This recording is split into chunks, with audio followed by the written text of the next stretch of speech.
ओम नमो भगवते वासुदेवाय। आप सभी का हमारे YouTube चैनल पर हार्दिक स्वागत है। आज उन्हें श्रीमद् भागवत कथा में जड़ भरत की कहानी। ऋषि जड़ भरत कौन थे, कैसे वो राजा से हिरण और हिरण से जड़ भरत सच्चिदानंद बने, आइए इस कहानी को जानते हैं। राजा भरत का पहला जन्म। श्री ऋषभ देव जी के 100 पुत्र थे, जिनमें सबसे बड़े भरत जी थे। इन्होंने अपने पुत्र भरत को राजगद्दी सौंप दी। इनका विवाह विश्वरूप की कन्या पंचजनी से हुआ। इनके 5 पुत्र हुए, सुमति, राष्ट्रभृत, सुदर्शन, आवरण और धूम्रकेतु। पहले भारत भूमि को अजनाभ वर्ष कहते थे, लेकिन राजा भरत के बाद से भारतवर्ष कहा जाने लगा। इन्होंने बड़े अच्छे से प्रजा का पालन किया और ये बहुत अच्छे राजा हुए।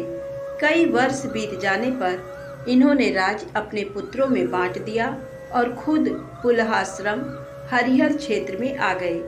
यहाँ पर गंडकी नाम की नदी थी, उसकी तलहटी में शालिग्राम जी मिलते हैं। वहीं पर भगवान का ध्यान करते, पूजा पाठ करते और कंदमूल से भगवान की आराधना करते। इस तरह ये भगवान में मन को लगाए रहते।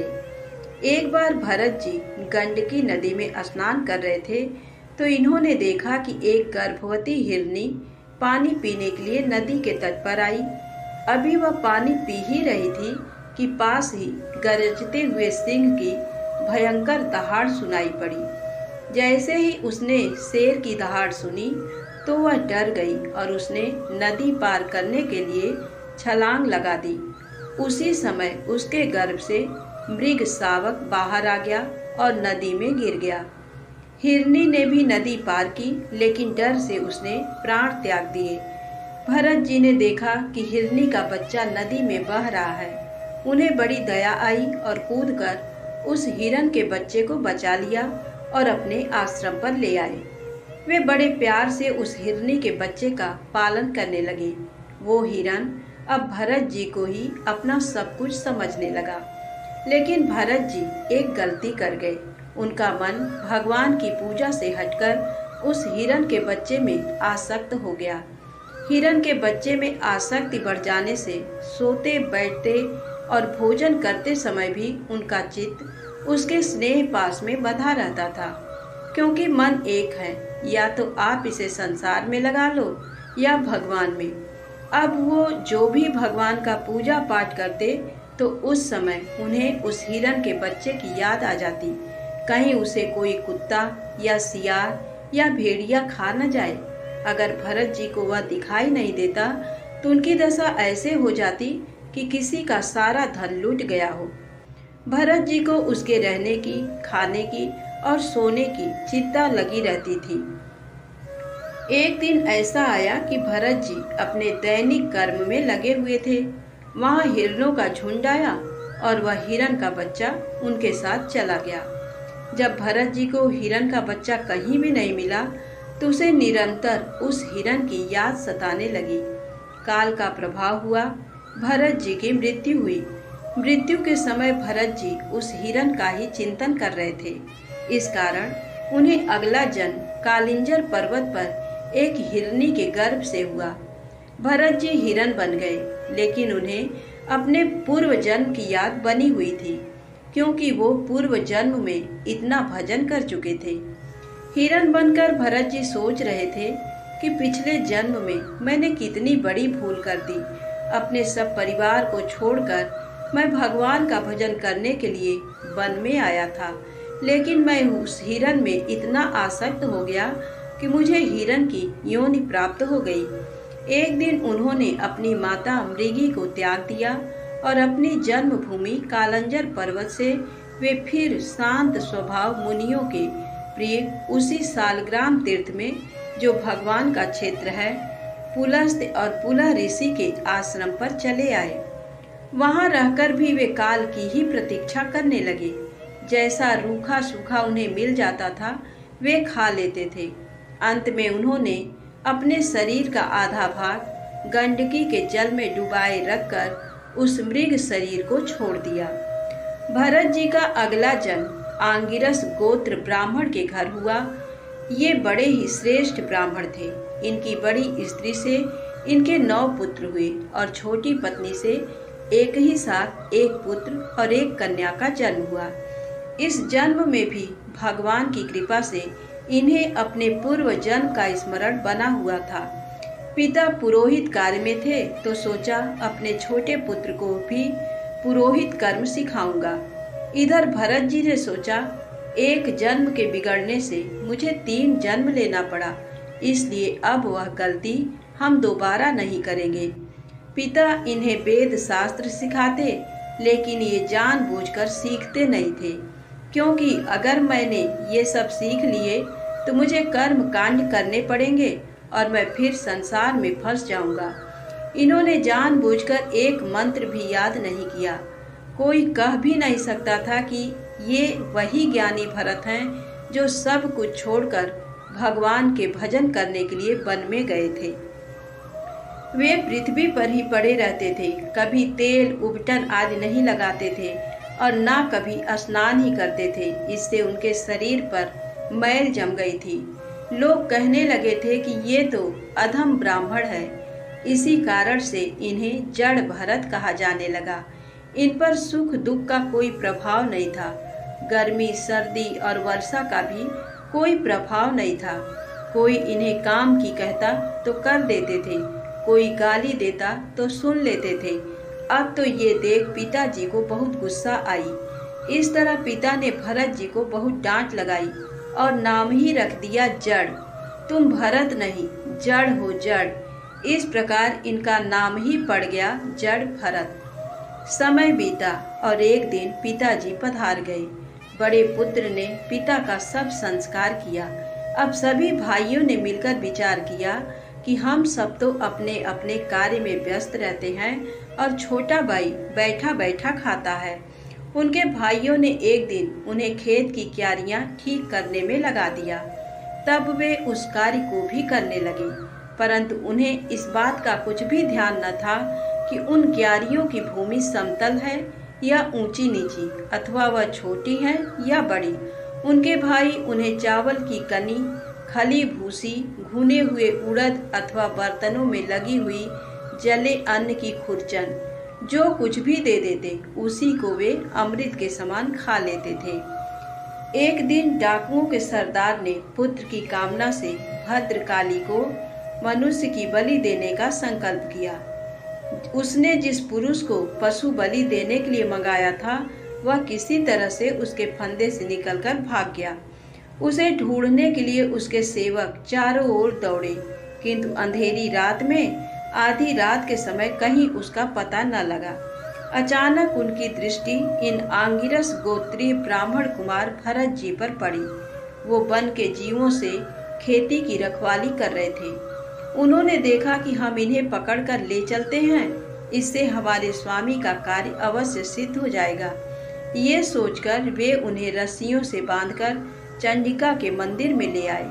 फिर उन चोरों ने अपनी पद्धति के अनुसार विधि पूर्वक उनको अभिषेक एवं स्नान कराकर कोरे वस्त्र पहनाए तथा नाना प्रकार के आभूषण, चंदन, माला और तिलक आदि से विभूषित कर अच्छी तरह भोजन कराया और बलिदान की विधि से गान, स्तुति और मृदंग एवं ढोल आदि का शब्द करते उस पुरुष को भद्रकाली के सामने नीचा सिर करा के बैठा दिया।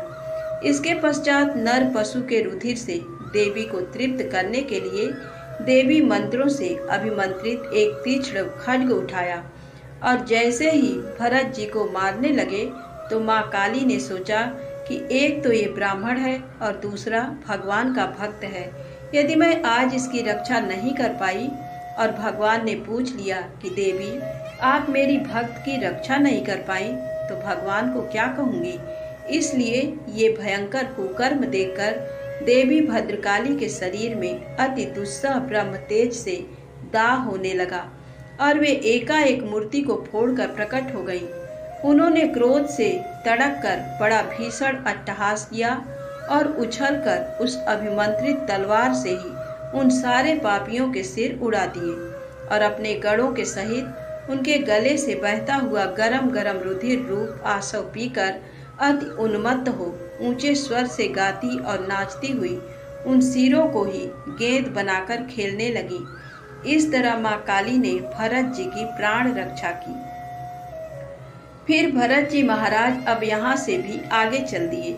एक बार सिंध सौबीर देश का स्वामी राजा रहुगढ़ पालकी पर सवार होकर कपिल भगवान के आश्रम पर जा रहे थे। मार्ग में उन्हें पालकी साधने वाले एक कहार की कमी महसूस हुई। जब सेवक कहार की खोज करने निकले तो उन्हें यही भरत जी मिल गए और इन्हें पकड़कर पालकी उठाने में लगा दिया। वे बिना कुछ बोले ही चुपचाप पालकी को उठाकर चलने लगे।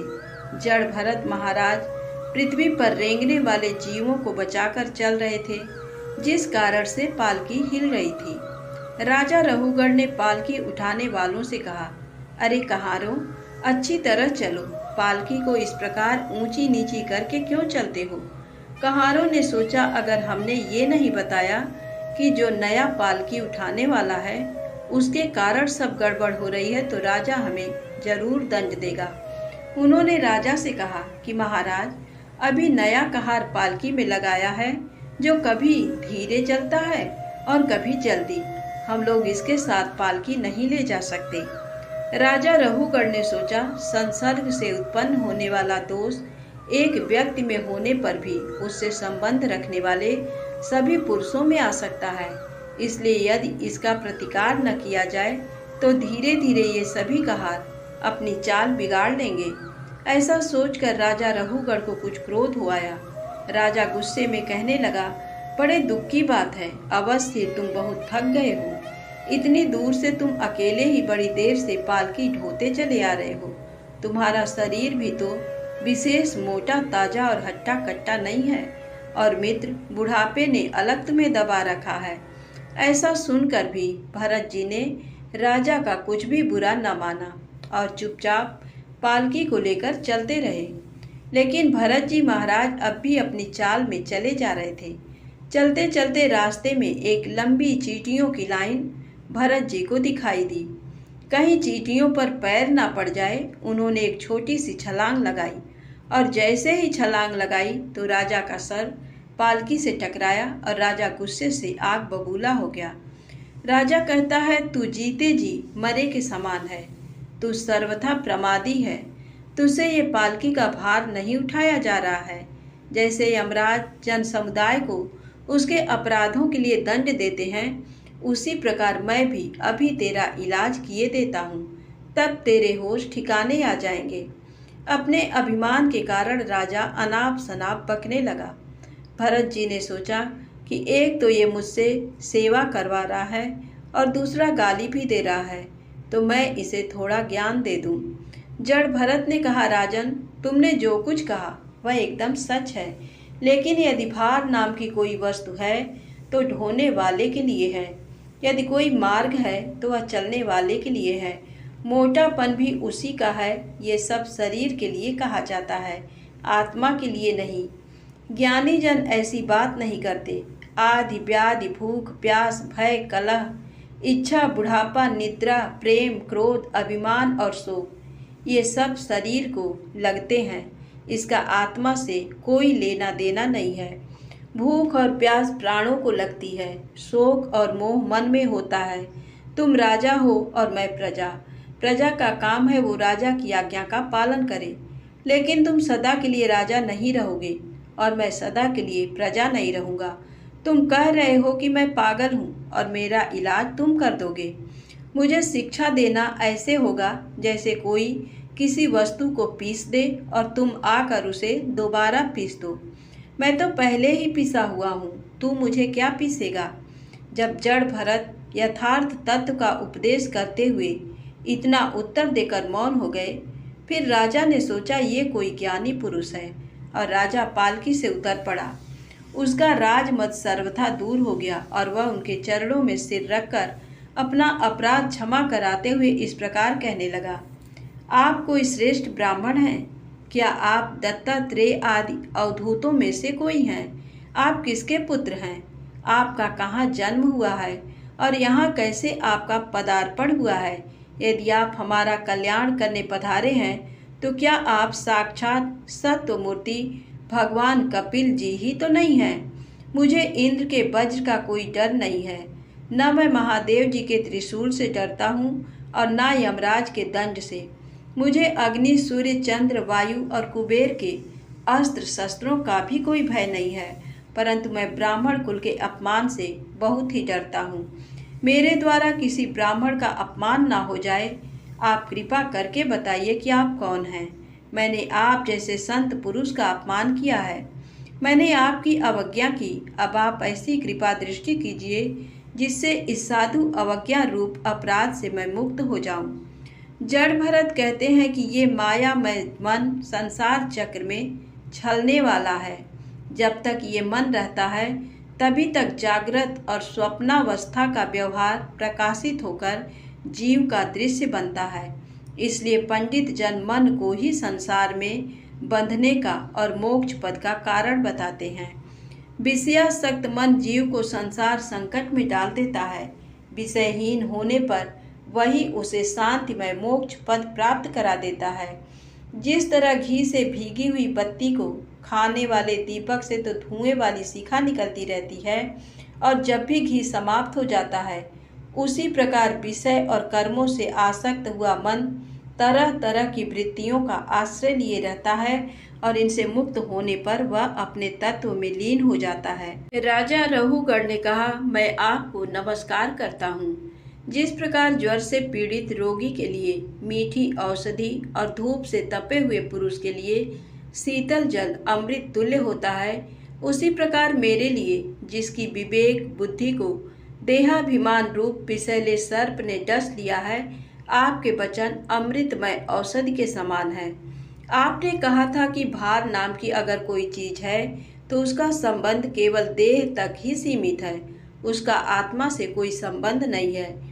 ये बात मेरी समझ में नहीं आई है। आपके ऊपर पालकी रखी हुई है तो आपको भार लगेगा, और यदि आपके शरीर को भार का अनुभव होगा तो उसे आत्मा भी अनुभव करती होगी ना। फिर राजा कहता है कि तुमने कहा कि सुख दुख का अनुभव आत्मा नहीं करती है, लेकिन मैंने युद्ध में खुद को थकते हुए देखा है। मैं आपको एक उदाहरण देता हूँ। एक पात्र है, बर्तन में पानी है और पानी में चावल है।